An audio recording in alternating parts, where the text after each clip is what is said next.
शिलोंग का सभी उत्तर पूर्व के बाकी 7 राज्यों से जुड़ना बहुत स्वाभाविक था और इसी से पूरे नॉर्थ ईस्ट के विकास को गति दी जा सकती है, मेघालय के विकास को गति दी जा सकती है। आज जो काम यहां पर हो रहा है वो सालों पहले होना चाहिए।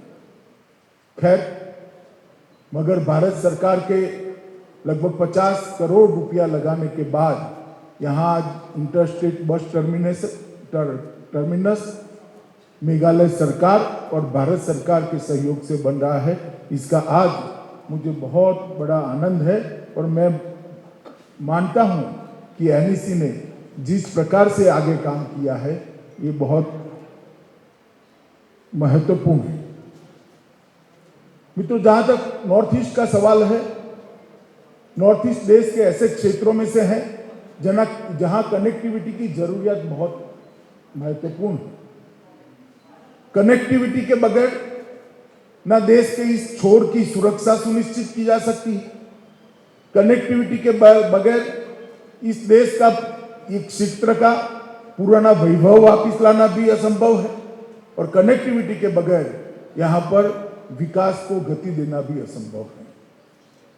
विकास तभी हो सकता है कि इस दुर्गम भौगोलिक क्षेत्र के अंदर सभी प्रकार की कनेक्टिविटी से इसे युक्त करें। इसके साथ साथ रोड कनेक्टिविटी को भी बल देना पड़ेगा और रोड कनेक्टिविटी सिर्फ रोड अच्छे करने से नहीं होती, ट्रांसपोर्ट की सुविधा बनाने से, बढ़ाने से ही हो सकती है।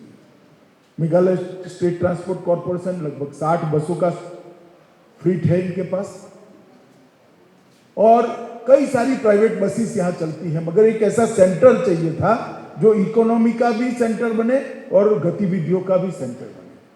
एक अत्याधुनिक रेलवे बस स्टेशन को देखकर हमें मालूम पड़ता है यहाँ पर इकोनॉमिक गतिविधियों का भी एक केंद्र बनेगा और हमारे ट्रांसपोर्टेशन का भी एक केंद्र बनेगा। सभी के सभी राज्यों से जुड़ा होगा तो होगा ही, परंतु यहाँ से आर्थिक गतिविधियों को भी बल मिलना मैं मानता हूं कि बहुत शुरुआत है। और एक प्रकार की कनेक्टिविटी जिसके माध्यम से डेवलपमेंट और सेवाएं दोनों नागरिक के तक पहुंचे, आईटी से भी कनेक्ट करने का हमने बहुत प्रयास किया है।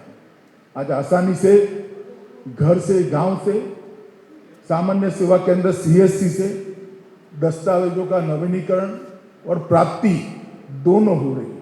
ड्राइविंग लाइसेंस की डिजिटल कॉपी, 7 बार का उतारा, ये सारी चीजें घर में बैठकर मिल रही है।